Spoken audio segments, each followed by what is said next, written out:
Well, you might well be asking, what the hell is he doing in a winter coat? Albeit a very nice winter coat.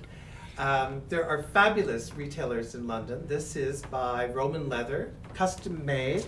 And you'll notice beautiful detailing.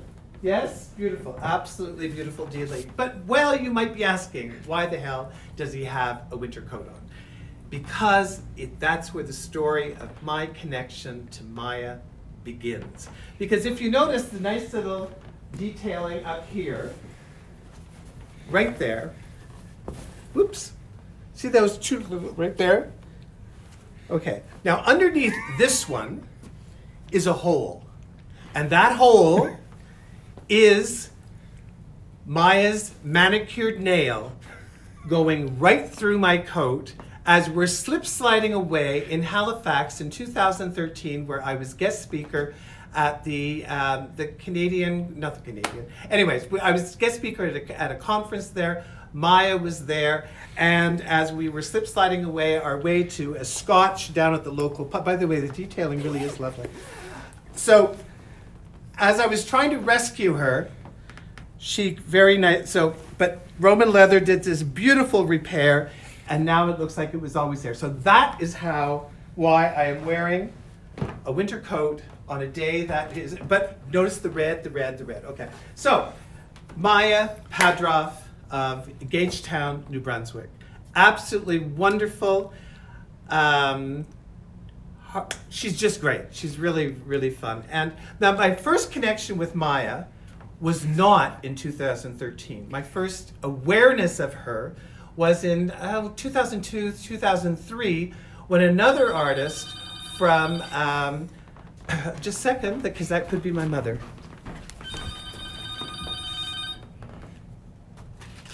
Jonathan's, may I help you? Darian, I'm on live, so I'll call you back later. Bye. Okay, that was another one of our artists who, if she was really, really a fan of us, would be watching this and not doing that.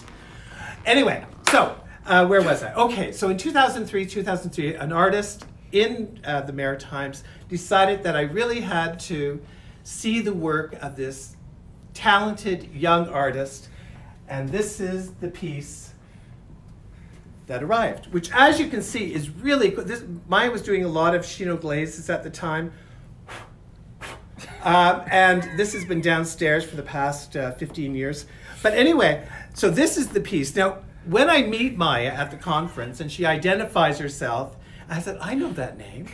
You're the person who did the curling stone. Because if we ever put water in here, we could, I mean, really, you have to have no limp wrist when you've got this, let me tell you. So anyway, so Maja then walks me into the exhibit, and there is her work, and I look at her and I said, please, because her work really is, you can see there is incredible design, incredible architectural detailing. I mean, her work really is extraordinary. Thank God when I picked the piece up, a matter of fact, when I picked it up, I went like that because I was expecting it to be like this, but it was not. So since 2013, we have been showing Maja and her work and introducing her to the Ontario community, and we've shipped her work all over the place.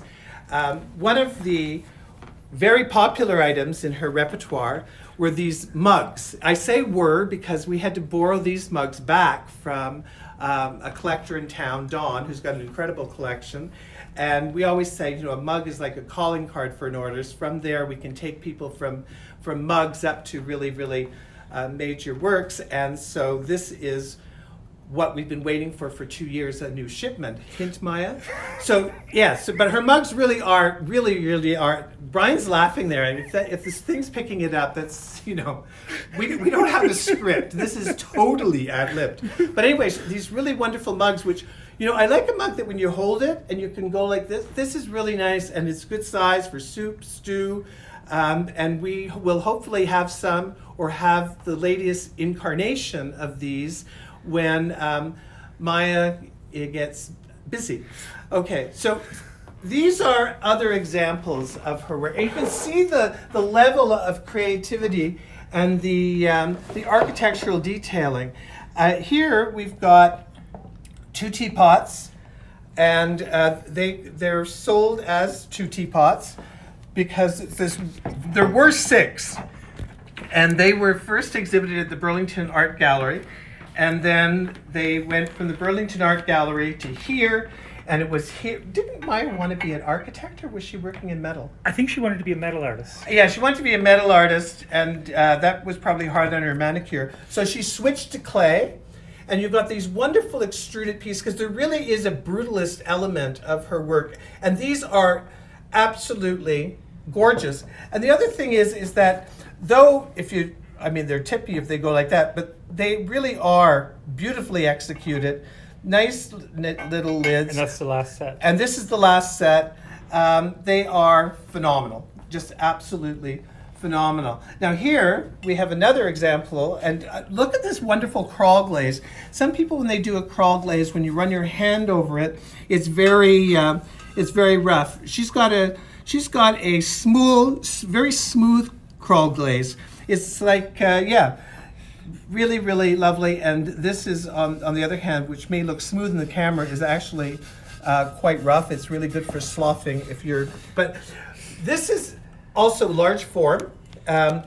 She was taught large forms by Judy out at the Fredericton College of Art and Design, which I think is actually called the New Brunswick College of Art and Design. But one of these days I'll get it correct. So beautiful execution. But again, I want you to look at these various pots. You'll notice that everything is very, very architectural, very balanced. You know, the way that the black here is like she's trimmed to give this the sense that this is growing out. Similarly here, look, now, by the way, she's pointed out to us that this black glaze is not food safe. So if you were thinking of doing a margarita out of this, don't. Even though inside there is a food safe glaze, just on the off chance that you didn't pay any attention. But look at here. So here you've got this glaze here, and then there, beautifully thrown, beautifully executed, and everything that she does is so precise. You know, another artist that who had metal work as well as ceramics in their background was Meg Burgess. And when you look at some of the ceramic work that Meg Burgess does, you immediately see that the interest in the metal work and the way that she's done the reticulated plate. And if we thought we would have had one here for you to show, but we don't. But look at again, this is very comfortable to hold, and trust me, it's only about 10% the weight of that one. Poor Maja, she's going to kill me. I'm going to get a phone call. But just really, really wonderful. And inside, you've got a food-safe glaze so that you won't gradually poison yourself with your Earl Grey. But gorgeous teapot.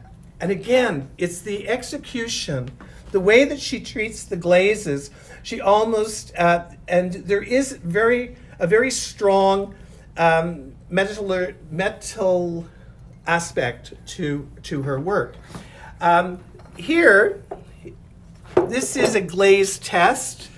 This is also not just it's good for seeing it as a glaze test. It's not a vase, but you'll notice that here the extrusion. So she's taking this. Remember, when you're bending and twisting things, you really have to know what you're doing, because otherwise it's going to split. It's going to do whatever. And she has done that really, really precisely. I think what I find really fascinating, I mean, her work is so mechanically, so mathematically precise, I guess is the word that I want to use. And I don't know if that's, her husband's also a mathematics professor. So I don't know if she was attracted to him because of his interest in mathematics, or if it was his interest in mathematics that influenced her work. I don't know. Because he also writes mystery stories, one of which I'm still waiting for her to send me. But anyway, there you go. And then again, you've got the wonderful crawl glazes, but everything is done so very precise. And it's that precision that really makes a statement, because, you know, again, what we look for people to understand that this is somebody who is really continually perfecting her craft. So when you look here, and you don't have to worry about the weight because I'm carrying it, but look at the way that everything is done. There's see the way that this is attached to the handle. Now, that's the metal part of her psyche, because without that, because normally the way that an artist would be more inclined to do it is to wrap that around so that it's referencing rattan or referencing clay,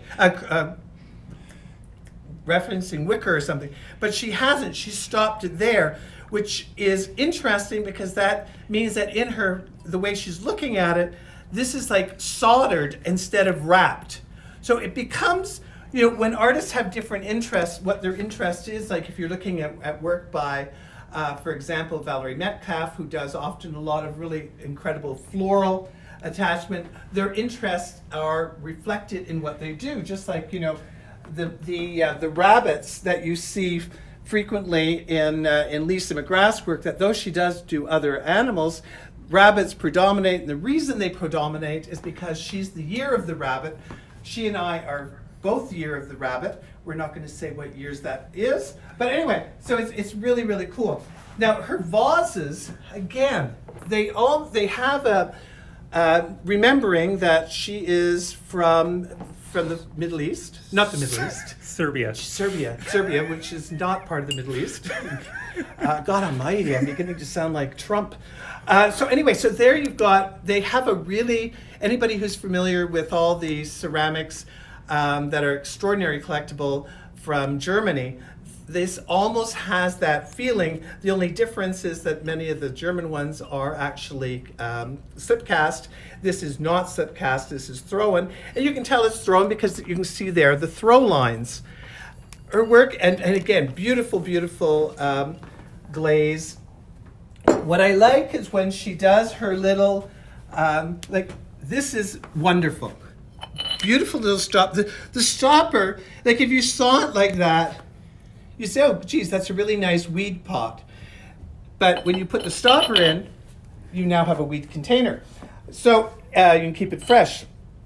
But this is just that extra little detail that just really adds to it. Here again, little stopper, beautiful crawl glaze.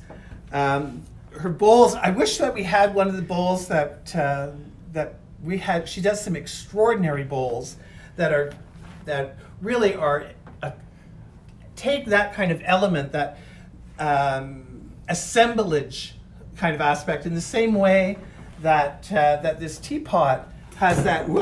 All those different parts. I've seen a lot of glaze tests. I mean, often, but this is a glaze test. This tile is quite remarkable. So the creativity that rather than just having a little tile, because often if you go and look at glaze tests, artists have little glaze tests, but these, you could have a whole bunch of these and you could install them, and also, look, it's not warped. She really knows what she's doing. And her work is phenomenal. There'd probably be a lot more to say about her if we had a lot more to show of hers, but currently our inventory is rather low, particularly of mugs, which is completely non-existent. Something that we're hoping will be rectified, because this really is a partial shaming of Maja to get us some mugs, which were only promised to us 2 years ago. But I mean, occasionally it takes it. Now that she's in quarantine, she has got lots of time. So there we go. There we have wonderful work by Maja Padrov. Now, before I go, because it's obviously going to be a short talk, because we just have a small little bit there, support small business. Support bricks and mortar stores. Jeff Bezos of Amazon is on the way to being the world's first trillionaire. They estimate that how many countries have a GDP of less than $1 trillion a year? And here you've got one person? Come on, that's ridiculous. But, he's making like $200-something million a day. Support small business, not just mine. In your town, call up, support small business. And then we're going to have small businesses survive. Thank you so much. I realize this is short, but hopefully you have been entertained. And now I have to go hang up my coat. Thank you. Bye bye.